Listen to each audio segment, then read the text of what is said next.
Hermanos, quiero invitarles a buscar en sus Biblias, en el Evangelio de Lucas, capítulo 24. Evangelio de Lucas, capítulo 24. Y quiero invitarles a leer del verso 1 al 12. Lucas, capítulo 24, versos del 1 al 12.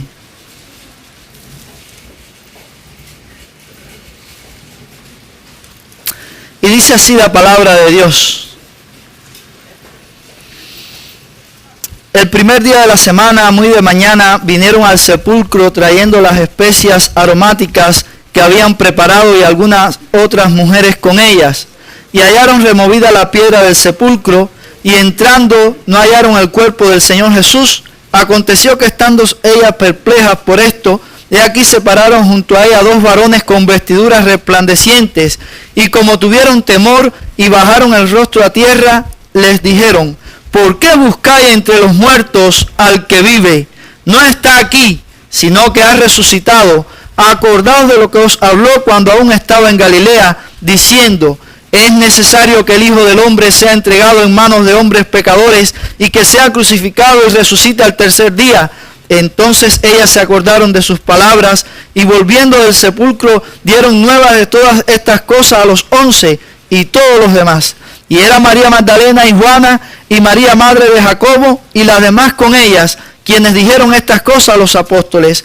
Mas a ellos les parecía locura las palabras de ella y no las creían. Pero levantándose Pedro corrió al sepulcro, y cuando miró dentro vio los lienzos solos, y se fue a casa maravillándose de lo que había sucedido. Oremos.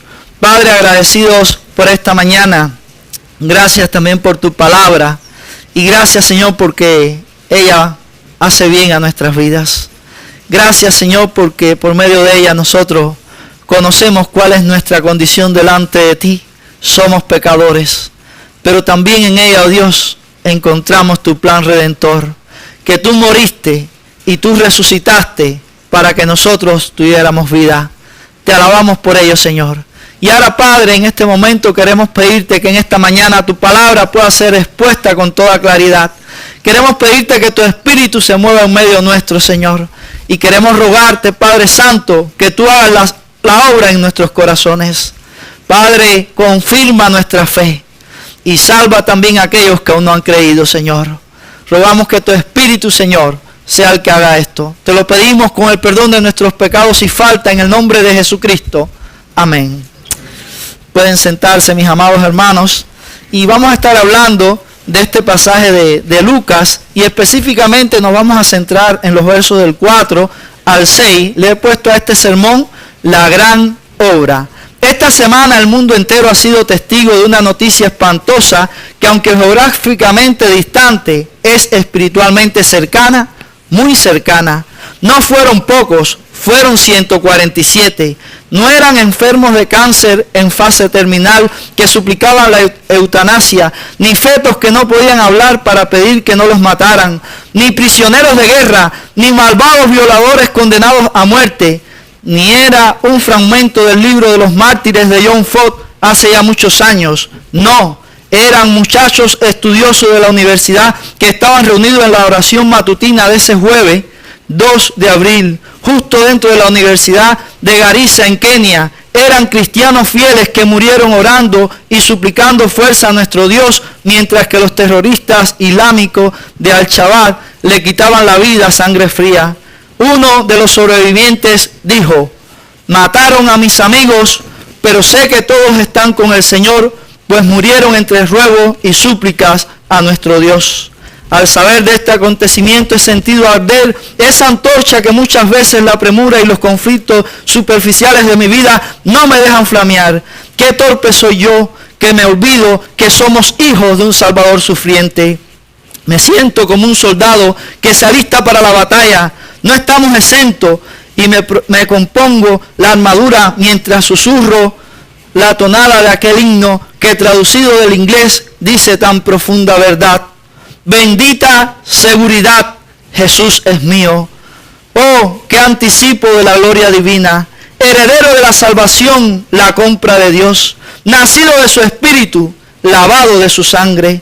Esta es mi historia, esta es mi canción, alabado a mi Salvador todo el día. Esta es mi historia, esta es mi canción, alabando a mi Salvador todo el día. En español diría, gloria, cantemos al Redentor, que por nosotros vino a morir, y que la gracia del Salvador siempre dirija nuestro vivir.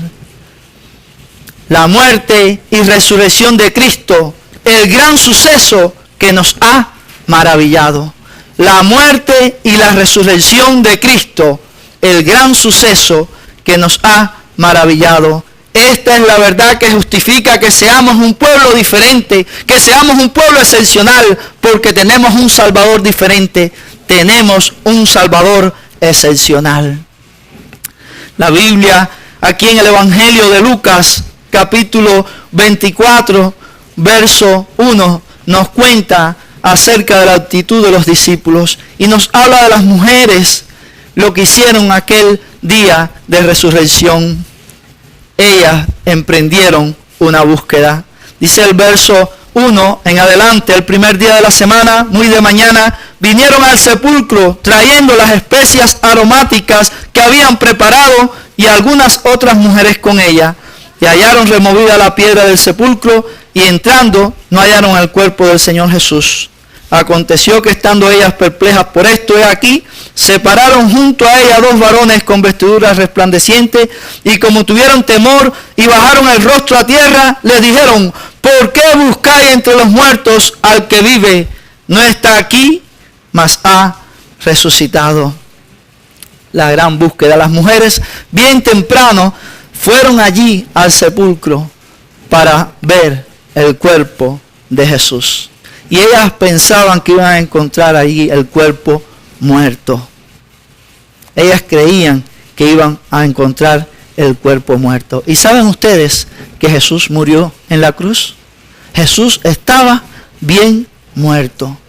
Jesús estaba bien muerto.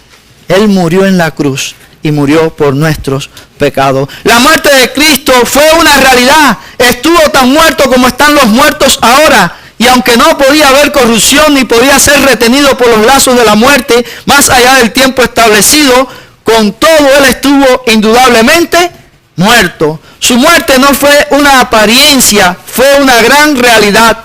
La lanza clavada en su costado resolvió esa duda de una vez y por todas. Jesucristo murió. Él murió. Y allí las personas a cargo de esto lo declararon muerto. Y uno de sus discípulos que pidió a Pilato su cuerpo para enterrarlo. Además, Jesús, como dijimos hace un momento, le clavaron una lanza en su costado. Y dice que salía sangre y agua. Era imposible que después de todos los latigazos, de todos los azotes y también de esta lanza que clavaron en su costado más la crucifixión, Jesús no muriera. Jesús murió. Los grandes líderes religiosos como Mahoma, Buda, Confucio murieron y sus cuerpos yacen en sus tumbas. Pero Jesucristo murió y resucitó como Él prometió. Y esto hace al cristianismo una fe diferente. Cualquiera de estas grandes religiones tienen a sus fundadores, a sus líderes en las tumbas. Pero el cristianismo tiene su tumba vacía porque el Señor resucitó. Y eso es lo que la iglesia celebra en este día, la resurrección de Cristo. Y ese es el mensaje que la iglesia ha de tener todos los días, porque ese es el evangelio, que Cristo vino a este mundo, que murió allí en la cruz del Calvario por mis pecados, que fue sepultado conforme a las Escrituras y que resucitó al tercer día y vive. Ese es el mensaje que la iglesia nunca puede olvidar. Ese es el mensaje que la iglesia continuamente tiene que estar transmitiendo. Es importante que nosotros entendamos que Jesucristo murió en la cruz, pero que también Él resucitó. Y esto es clave. Hay muchas personas que dicen creer en Cristo. Incluso yo le he oído decir que ellos creen más que los que se reúnen en los templos. Pero saben que yo he tenido la oportunidad de hablar con muchas personas así. Y que cuando continúo hablando, a pesar de que ellos me están diciendo que creen y que ellos verdaderamente aman a Dios, cuando profundizo y le hablo entonces de la resurrección de Cristo, ellos no creen eso. Y entonces yo digo, ¿qué fe es esta? Es una fe vana, lo dice el Señor en su palabra. Ahí en la carta del apóstol Pablo a los Corintios, en el capítulo 15 de Primera de Corintios, el verso 14, dice algo bien interesante. Y si Cristo no resucitó, vana es entonces nuestra predicación, vana es también nuestra fe. Es decir, que si yo no creo que Cristo resucitó, ¿qué hago aquí? ¿Para qué estoy predicando? Si yo no creo que Cristo resucitó, dice que vana es mi fe. No hay esperanza. Estoy diciendo, no hay esperanza después de la muerte. Todo termina allí. Cuando uno va a la despedida de algún duelo en el cementerio, generalmente, si no es de familia cristiana, dicen así. Cuando terminan, dan las gracias, dice, gracias por habernos acompañado hasta este su último lugar de descanso. El hombre piensa que cuando muere, ahí termina todo. Pero nosotros los cristianos no creemos así. Nosotros creemos que Jesús resucitó. Y como Él resucitó, también aquellos que creen en Él resucitarán. Esa es la promesa que Él nos hizo. La vida eterna. Sigue diciendo el apóstol Pablo, pero en el verso 17, y si Cristo no resucitó, vuestra fe es vana. Aún estáis en vuestros pecados. Es decir, que si Cristo no resucitó, mis pecados no han sido cancelados. Mis pecados no han sido perdonados. Sigue diciendo el apóstol Pablo, pero en el verso 20, mas ahora Cristo ha resucitado de los muertos, primicia de los que durmieron, es hecho. Y esa es la maravillosa verdad de que el Señor ha resucitado. De que Cristo se levantó de los muertos. Y esa es ahí donde surge toda nuestra esperanza. ¿Por qué hemos de temer que depositen nuestros cuerpos en la tumba? Pudiéramos hacernos esa pregunta. ¿Por qué hemos de temer que depositen nuestros cuerpos en la tumba? Ya nuestro Señor estuvo allí antes que nosotros y Él venció la muerte. Su victoria es la victoria de todos los que verdaderamente creen en Él. Ya Cristo murió. Ya Él estuvo allí antes que yo y antes que usted. Pero Él se levantó de entre los muertos. Él resucitó. Y si usted cree en Él, esa también es su esperanza. Los hombres han elaborado falsas teorías para refutar la resurrección de Cristo. Los hombres, en su idolatría, han elaborado muchas teorías para desmentir la resurrección de Cristo. Porque eso nos habla de la maldad que hay en el corazón del hombre. El hombre quiere ser su propio Dios. El hombre se cree Dios. El hombre quiere hacer su voluntad. El hombre no quiere saber de su Creador. Desde el mismo libro de Génesis nosotros podemos ver eso. Ese era el sentir de Eva, ser como Dios. Y ese es el pecado, que se puede manifestar de muchas maneras, pero la esencia es la idolatría. El ego, el creernos nosotros superiores, el creernos con la capacidad de determinar nuestra vida, es no reconocer que Dios es el creador, que Dios es soberano en todas las cosas. Y entonces en esa lucha el hombre ha ideado muchas teorías para refutar la resurrección de Cristo. Solo las voy a mencionar, algunas de ellas en esta mañana. La teoría del desmayo. Algunos han dicho que Jesús no murió, que Jesús sencillamente se desmayó.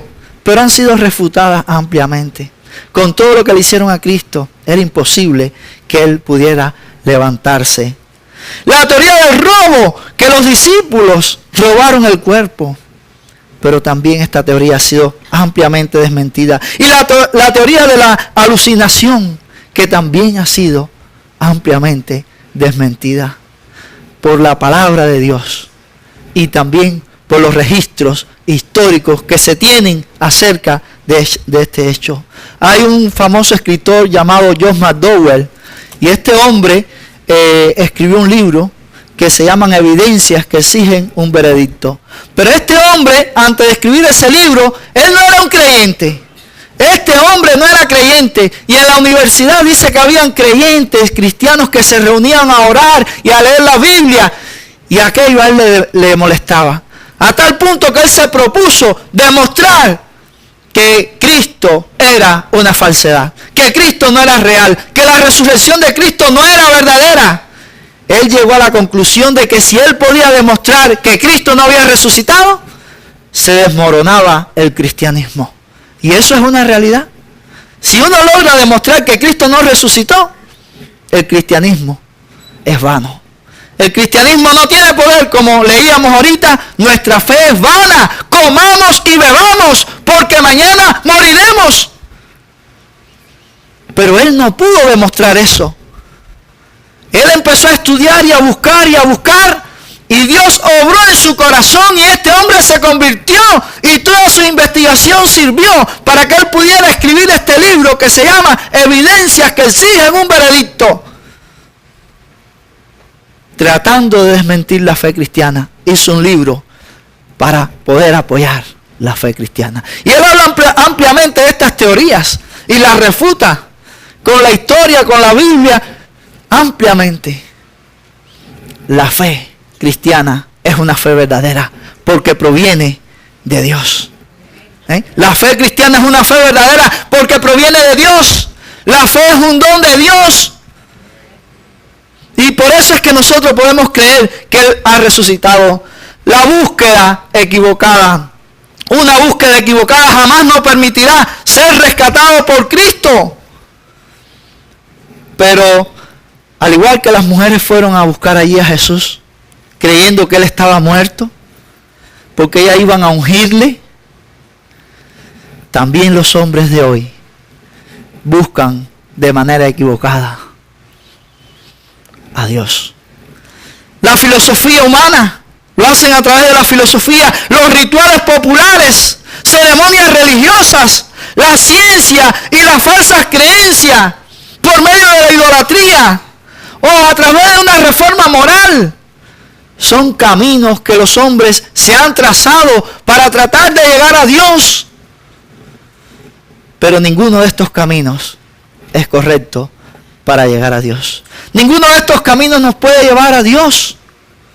Solo Jesucristo nos puede llevar a Dios. Él lo dijo: yo soy el camino, la verdad y la vida. Nadie viene al Padre si no es por mí. Nadie puede tener la vida eterna si no es por medio de Cristo. Y del Cristo bíblico, porque hay muchos que tienen a Cristo. Y otros lo tienen crucificado.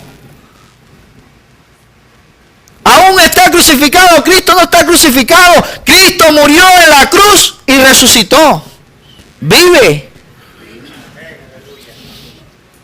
Pero hay muchas personas en nuestros días equivocadas. Y que por medio de la filosofía, del humanismo y de una cierta cantidad de ideas y caminos, piensan que eso les va a llevar a Dios. Error. Error. Los fariseos, líderes religiosos, también creían de manera equivocada que ellos podían llegar a Dios. Y lo querían hacer a través de el moralismo. Y dice la Biblia en Mateo 23, verso 25, ¡ay de vosotros, escribas y fariseos hipócritas! Porque limpiáis lo de fuera del vaso y del plato, pero por dentro estáis llenos de robo y de injusticia. Fariseo ciego, limpia primero lo de dentro del vaso y del plato, para que también lo de fuera sea limpio. ¡Ay de vosotros, escribas y fariseos hipócritas! Porque sois semejantes a sepulcros blanqueados, que por fuera la verdad se muestran hermosos, mas por dentro estáis llenos de huesos de muertos, de toda inmundicia. Así también vosotros por fuera la verdad os mostráis justos a los hombres, pero por dentro estáis llenos de hipocresía e iniquidad. Jesús se lo dijo ahí a los fariseos, que se querían presentar delante de Dios en su propia justicia. Los comparó a un sepulcro.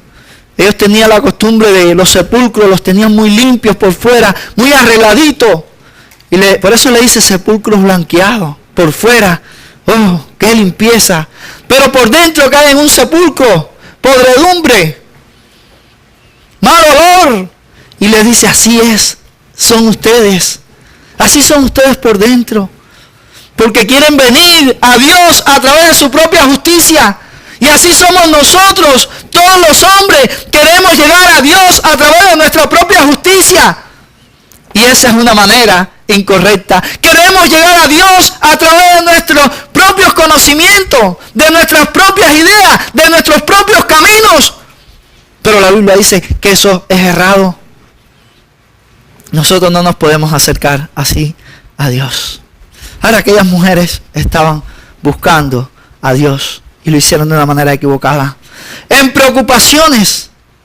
Ellas estaban preocupadas. Ahora, la falta de fe se traduce en nosotros, los seres humanos, de diversas maneras. ¿Cómo? En preocupaciones.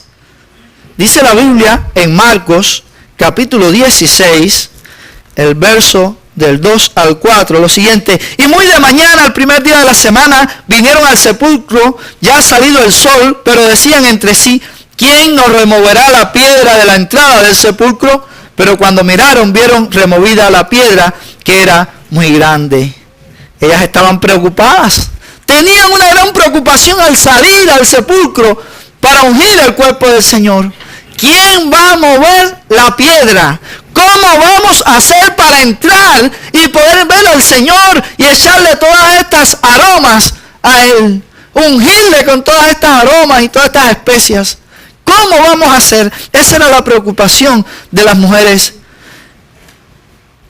Ahora, ¿saben ustedes? Ellas estaban muy preocupadas por un problema que no existía. La piedra ya había sido removida. Ahí vemos la falta de fe. Y así somos también nosotros.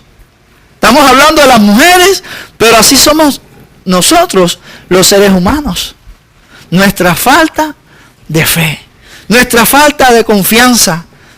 Continuamente estamos dudando de lo que Dios hace y ha hecho y puede hacer. Y queremos nosotros muchas veces ayudar a Dios, cuando la Biblia nos dice que Él es todopoderoso y que nosotros lo que tenemos que hacer es descansar únicamente en Él. Así que estas mujeres estaban bien preocupadas. ¿Cómo ellas iban a entrar ahí al sepulcro? El temor. Ellas tenían temor. Dice la Biblia ahí en el Evangelio de Juan 21 que cuando fueron era oscuro. Era muy oscuro. Siendo aún oscuro. Las mujeres temieron. Dice en este pasaje de Lucas 24, en el verso 4, dice, aconteció que estando ellas perplejas por esto, he aquí se pararon junto a ellas dos varones con vestiduras resplandecientes. Al ella ver todo aquello, que la piedra estaba movida, dice que se quedaron perplejas.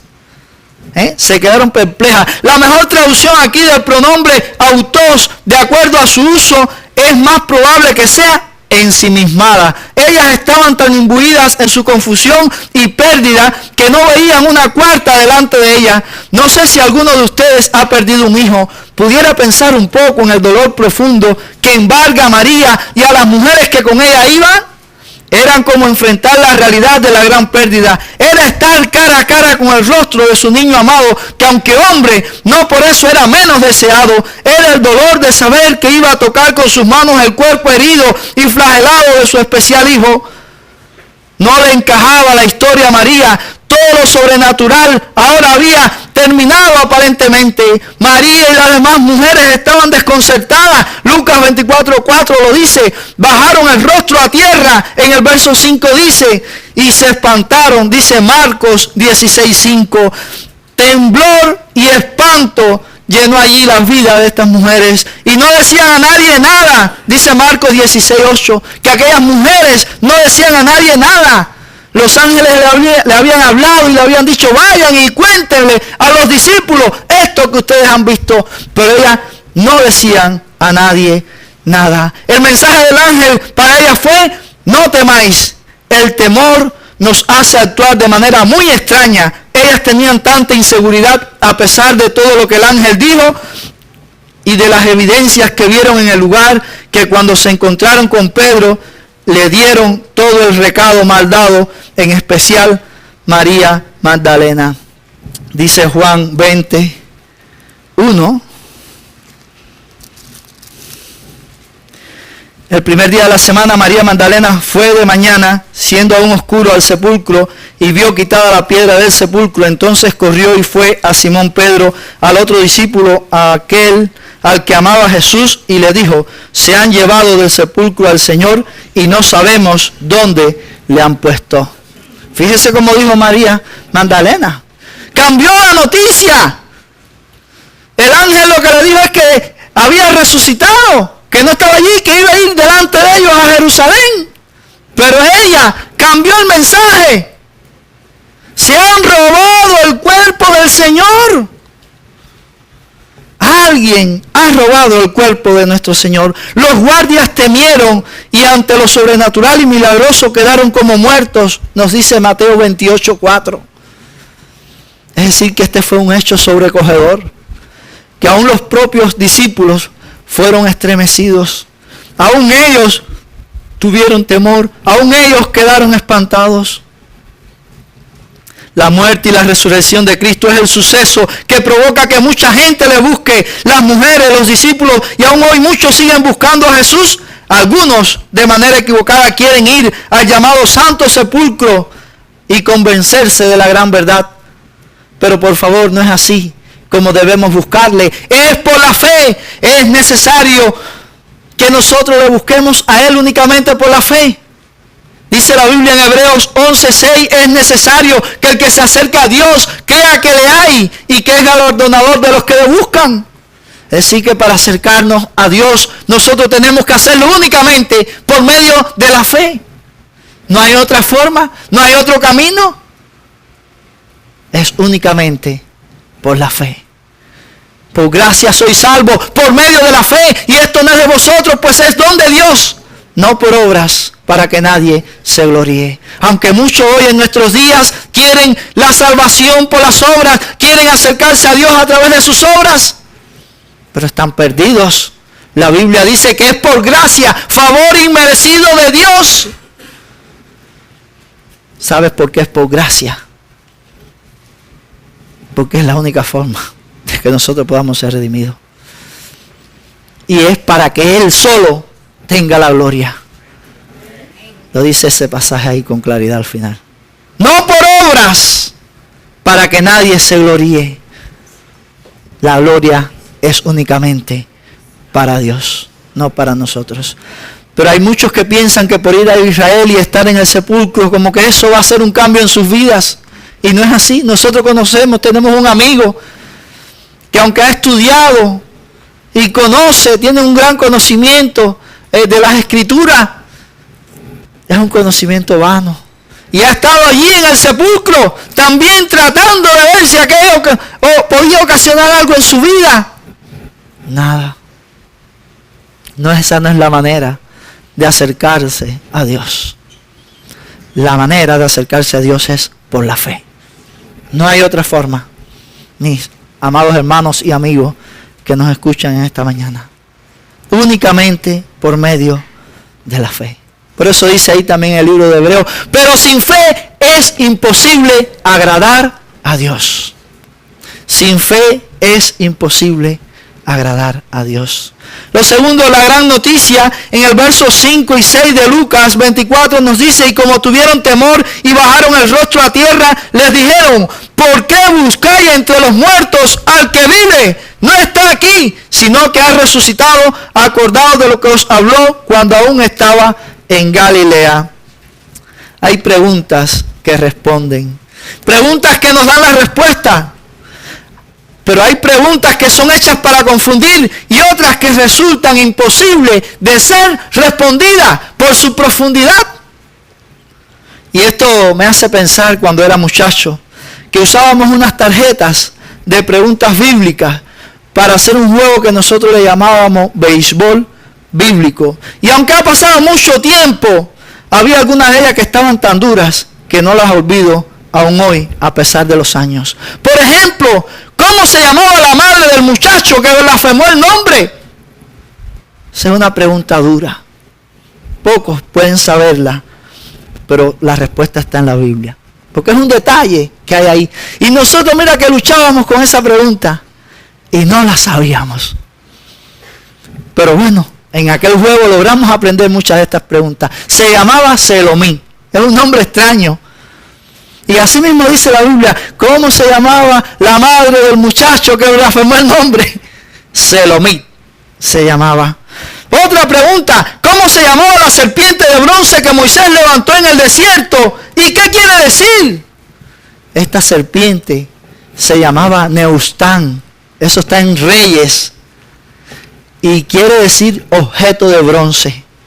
Neustán quiere decir objeto de bronce.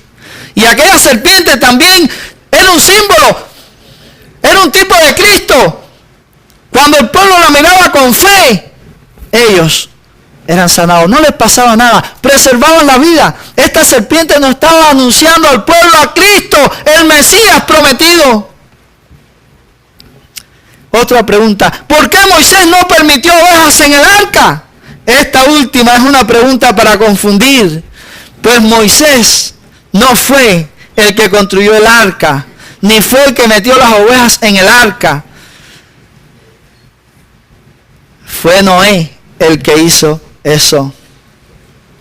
Ahora, pero la pregunta que le hizo el ángel a las mujeres no fue difícil ni capciosa, fue certera y aclaratoria. ¿Por qué buscáis entre los muertos al que vive? Él le hace la pregunta, ¿por qué buscáis entre los muertos? Y enseguida le da la respuesta, al que vive. No está aquí. Él ha resucitado como Él les dijo. Y el ángel rápidamente ahí les recuerda las palabras de Jesús. Esta pregunta es el centro de todo el relato.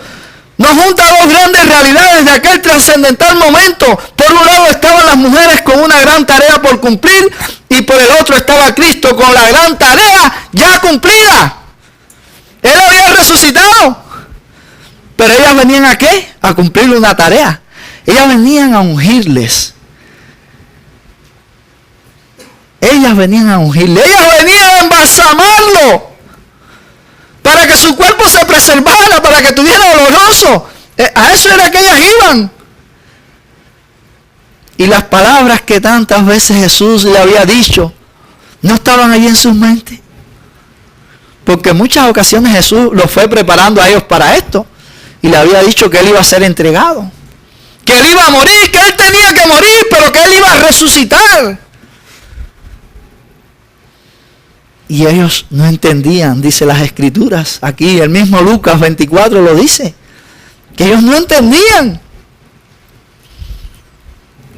Esto es bien interesante. Ellas iban con una idea, ellas iban con un propósito. Pero cuando llegaron, ya el Señor había hecho la tarea, hermano. Él estaba vivo, no era necesario ungirle. Ya Él había resucitado. Él había cumplido sus palabras, Él había cumplido su promesa. Yo voy a morir, pero resucitaré al tercer día. Cristo es un Salvador fiel, porque Él cumple lo que promete. No está aquí. Él no está entre los muertos. Ese no era su lugar. Él no estaba allí porque ese no era su lugar. La muerte no podía encerrarle, no podía atraparle. Él es Dios vencedor y victorioso. Y Él vino precisamente para deshacer el imperio de la muerte, del diablo. Y para dar libertad a los cautivos. Para darnos una esperanza verdadera y genuina. No está aquí, ha resucitado. Y esto me hace pensar ahí en las palabras de Jesús. Pero que las mujeres y los discípulos habían ya olvidado. Cuando nosotros vamos al Evangelio de Juan, pero en el capítulo 11, y vemos el suceso de la muerte de Lázaro, Jesús le dice algunas palabras a las hermanas de Lázaro. Juan 11:25. Voy a leer desde el 24. Marta le dijo, yo sé que resucitará en la resurrección en el día postrero. Le dijo Jesús, yo soy la resurrección y la vida. El que cree en mí, aunque esté muerto, vivirá. Y todo aquel que vive y cree en mí, no morirá eternamente. ¿Crees esto? Le dijo Jesús. ¿Crees esto? Esto es lo que Jesús está declarando.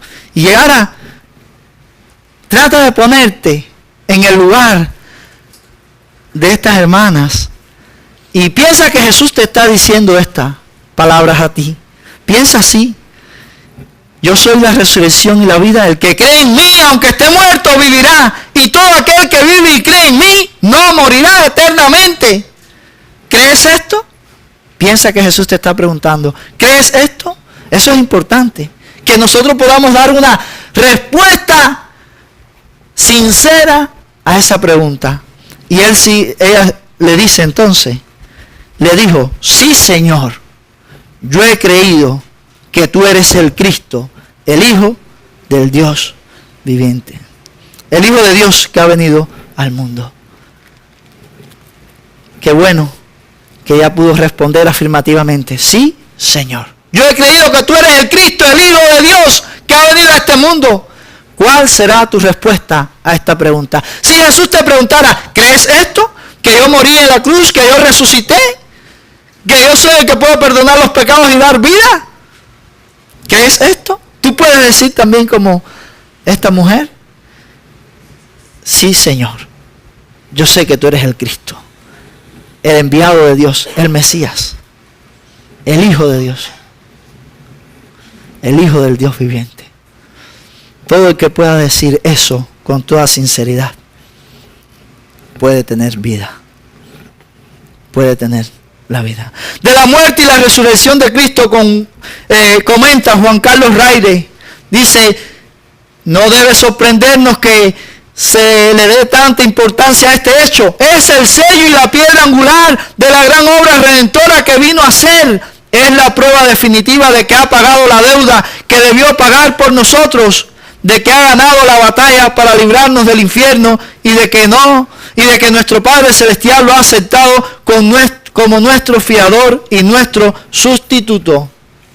Así dice Juan Carlos Raire, hablando de la muerte y la resurrección de Cristo. Es la piedra angular, es el sello de la gran obra redentora de Cristo, porque si Él nos resucitó, entonces nuestra fe es vana.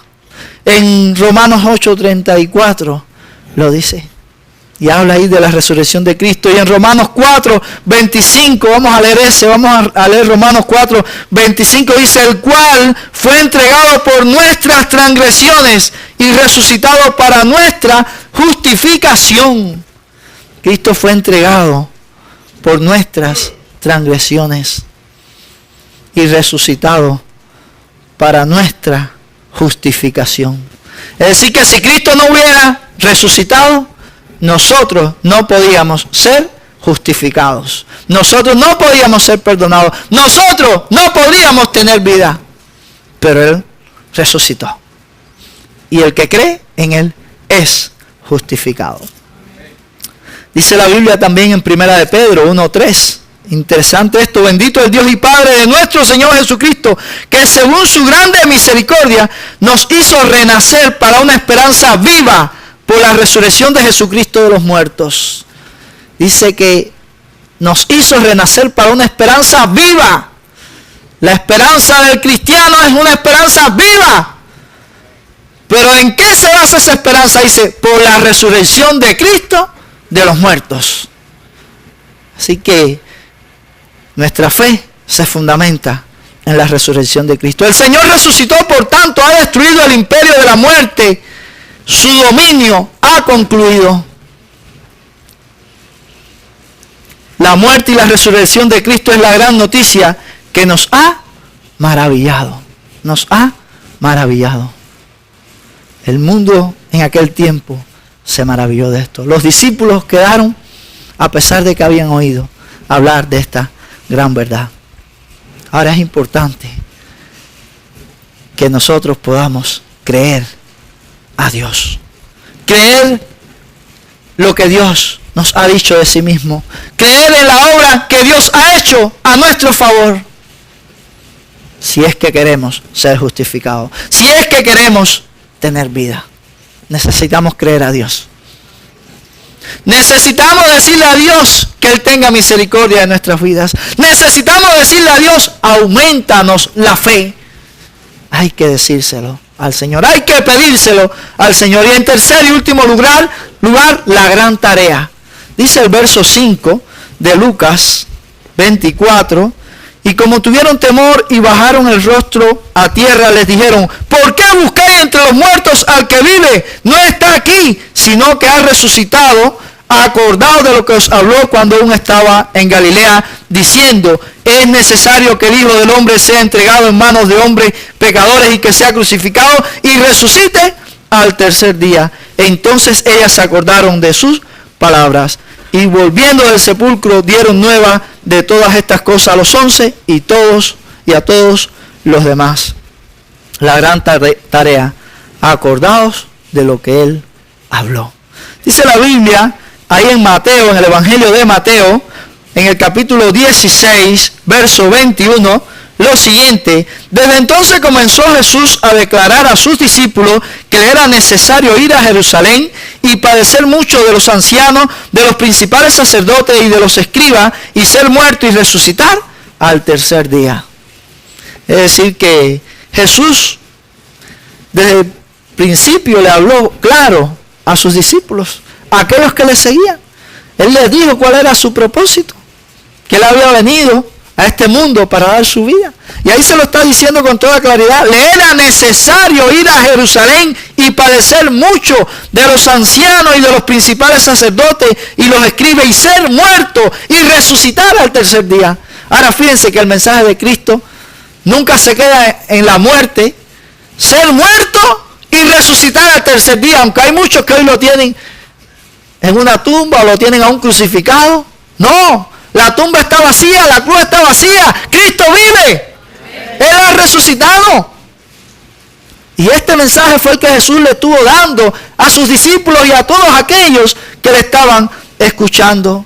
Pero es un mensaje que comúnmente los hombres olvidan. Los discípulos lo habían olvidado y lo hemos visto ya en esta mañana. Las mujeres habían olvidado ese mensaje. Y también hoy nosotros olvidamos ese gran mensaje de que Él murió y resucitó. El hombre de la actualidad tiene a un Cristo muerto, a un Cristo crucificado, a un Cristo sepultado, a un Cristo sin poder, pero ese no es el Cristo bíblico. Ese no es el Cristo bíblico. Cristo ha resucitado de entre los muertos. Y para que alguien pueda ser salvo, tiene que creer esa verdad. Él murió y resucitó. Si no, no hay salvación. No hay salvación. Lo dijo hoy Pedro. Lo leímos hace un momento. Nuestra esperanza está en Él. Porque Él ha resucitado. Si Cristo no resucitó, Él es uno como nosotros. Él es uno igual que nosotros.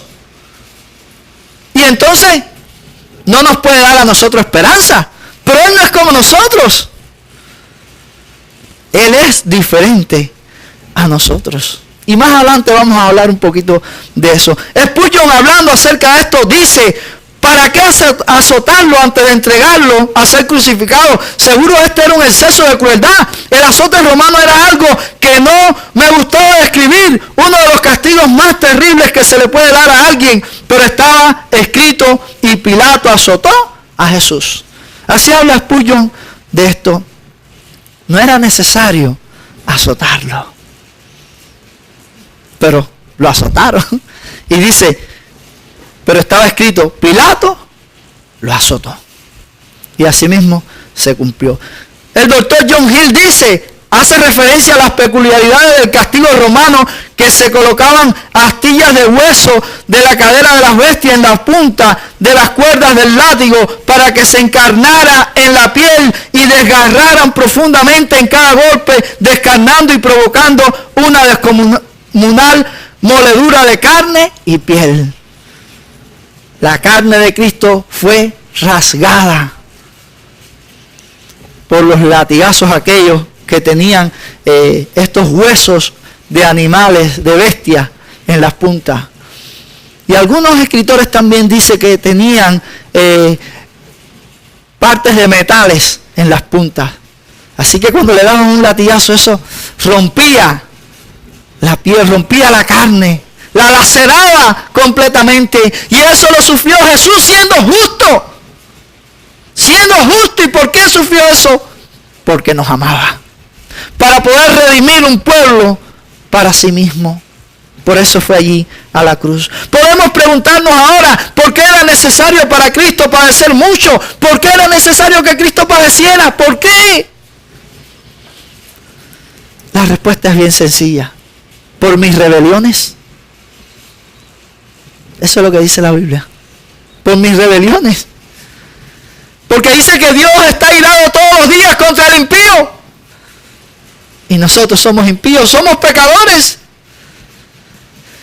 Y la única forma que la justicia de Dios fuera satisfecha era por medio del sacrificio de Cristo, que iba a ser un sacrificio perfecto. Él ocupó nuestro lugar en la cruz. Yo era el que debía haber estado allí, y usted. Pero Él ocupó mi lugar. Y el lugar de los que creen, para poderle dar vida y redención. Así que, ¿por qué Jesús sufrió tanto? Por mi rebelión, dice la Biblia. Por mis rebeliones, dice, molido por nuestras rebeliones, el castigo de nuestra paz fue sobre Él. Quiero leer una vez más este pasaje, que es un pasaje clave. Dice así en Isaías 53, verso 3, despreciado y desechado entre los hombres, varón de dolores, experimentado en quebranto, y como que escondimos de él el rostro, fue menospreciado y no le estimamos. Dice, varón de dolores. Sufrió dolores por nosotros. Dice, experimentado en quebranto. Experimentó el quebranto. Nosotros escondimos de él el rostro. Fue menospreciado y no le estimamos. No lo valoramos. El hombre no ha valorado la obra de Cristo, la persona de Cristo. El hombre lo que ha hecho es menospreciarle. Y aún nosotros, sus seguidores, le menospreciamos. Le negamos. Como hizo Pedro en una ocasión, y también hemos hecho nosotros todos los días. Sigue diciendo, ciertamente llevó Él nuestras enfermedades y sufrió nuestros dolores, y nosotros le tuvimos por azotado, por herido de Dios y abatido. Dice, herido de Dios y abatido. Azotado. Y sigue diciendo, todos nosotros nos descarriamos como ovejas, cada cual se apartó por su camino, mas Jehová cargó en Él el pecado de todos nosotros. ¿Por quién murió Cristo? Por un pueblo, por los que creen, para redimirlo. Dice, cargó en Él el pecado de todos nosotros. Así que cuando Cristo fue a la cruz, y usted piense en esto, no piense así a la ligera. Piense que Él fue a la cruz y sufrió los latigazos y lo crucificaron y le metieron la lanza por el costado. Pero eso lo hizo por usted, por los que creen.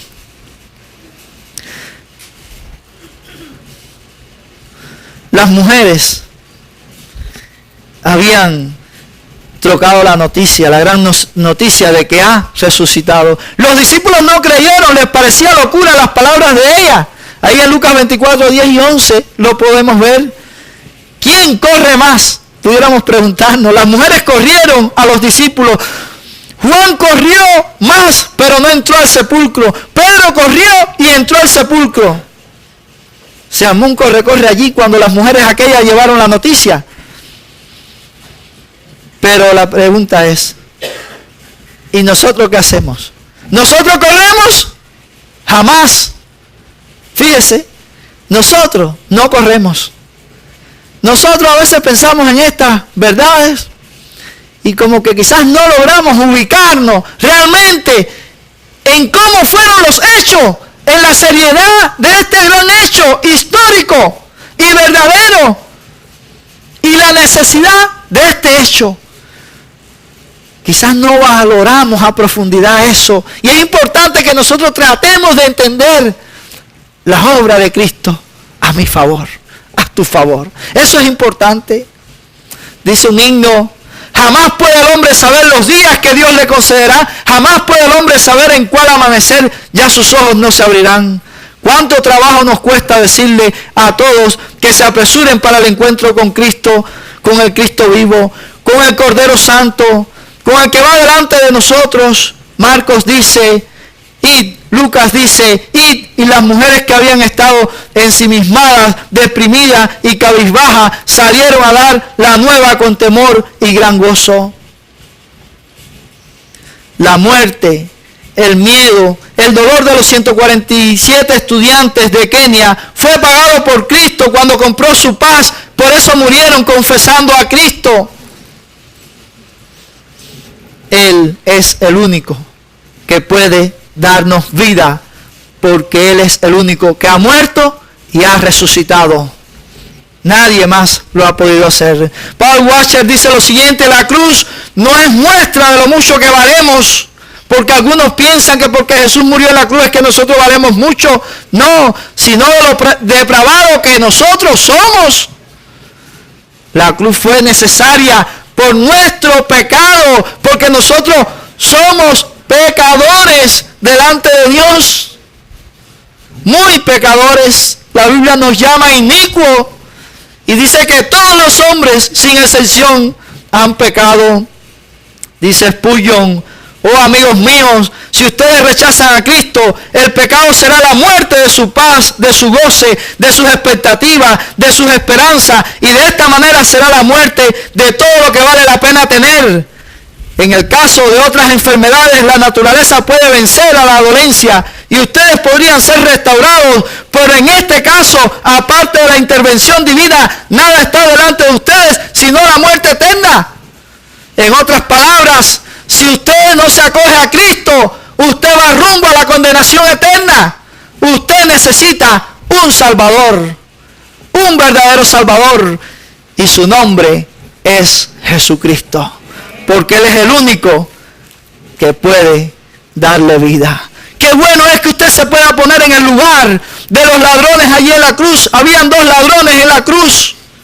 Uno estaba injuriando al Señor, pero el otro no. Y sería bueno que en esta mañana, rapidito, usted pueda pensar en qué, con quién estoy yo realmente. ¿Con el ladrón que injuriaba a Cristo? ¿O con el ladrón que era un pecador, pero que se reconoció pecador? Reconoció su condición y por eso pudo tener vida. Dice el pasaje bíblico en Lucas, pero 23, y uno de los malhechores que estaban colgados le injuriaban diciendo: si tú eres el Cristo, sálvate a ti mismo y a nosotros. Respondiendo el otro, le respondió diciendo: ¿ni aún temes tú a Dios estando en la misma condenación? Nosotros a la verdad justamente padecemos porque recibimos lo que merecieron nuestros hechos, mas este ningún mal hizo. Es decir, que aquellos dos ladrones entablaron una conversación entre ellos. Uno estaba injuriando a Jesús y el otro le respondió: ¿ni aún tú tienes temor de Dios estando en la misma condenación? Sabiendo que lo que te quedan son minutos de vida. ¿No has valorado tú? Y este ladrón dice: este hombre no ha hecho nada malo, este hombre era verdaderamente justo. Pero fíjense cómo dice: nosotros merecemos estar aquí, porque esto lo merecemos por nuestros hechos, mas este ningún mal hizo. Este hombre se reconoció pecador, reconoció que él era un pecador, que él merecía estar allí, y por eso pudo hallar vida. Todo el que se reconoce pecador delante de Dios puede hallar vida. El que se crea justo delante de Dios en su propia justicia y en su propio camino y en su filosofía y en sus conocimientos está perdido y va rumbo a la condenación eterna. Para decirlo en palabras bíblicas, va rumbo al infierno. Dice este pasaje: entonces Jesús le dijo antes, y dijo a Jesús, este ladrón que se reconoció pecador le dijo a Jesús, le hizo una petición a Jesús en el último momento, Y Jesús le escuchó. Y por eso es que Jesús te puede escuchar a ti también hoy, si aún tú no has creído en Cristo. Fíjense lo que le dijo: acuérdate de mí cuando vengas en tu reino. Y Jesús le respondió: de cierto te digo que hoy estarás conmigo en el paraíso. En otras palabras, le dijo: tú has sido perdonado, tú eres un heredero de la vida eterna, estarás en mi reino hoy mismo. Qué maravilloso. Pero ¿saben por qué? Porque Él se reconoció pecador. En esta mañana, si aún tú no has creído, el llamado que Dios te hace es ese. Ven a Él, ven a Cristo y dile: Señor, yo soy un pecador. Yo soy un pecador. Solo tú eres justo, solo tú eres digno. Perdóname, Señor. Llévame a tu reino, Padre. Dame la vida eterna. Dame tu justicia. Y guíame en mi caminar en este mundo. No olvides, solo Jesucristo puede darte vida, porque solo Jesucristo murió en la cruz para llevar tus pecados y se levantó de entre los muertos y vive. Oremos. Padre, gracias por esta mañana y por tu palabra. Señor, rogamos que tu Espíritu sea el que haga la obra en cada corazón. Si hay algún alma aquí necesitada, Señor, te ruego que tú le confrontes, Señor, con su pecado, con su necesidad, y que pueda rendirse a tus pies, Señor. Que pueda venir a ti, Padre, implorando misericordia. Ten misericordia de mí, que soy un pecador. Y si hace eso, sabemos, Padre, que tú le darás vida. Sé también con tu iglesia, Padre. Te ruego que la sostenga y que en medio de las luchas de la fe, Padre Santo, aquí en este lugar, esta iglesia pueda permanecer como un baluarte de la verdad, Señor. Y pueda continuar llevando el Evangelio adelante, Señor, en esta parte de la ciudad. Te lo pido con el perdón de mis pecados y faltas en el nombre de Cristo. Amén y amén.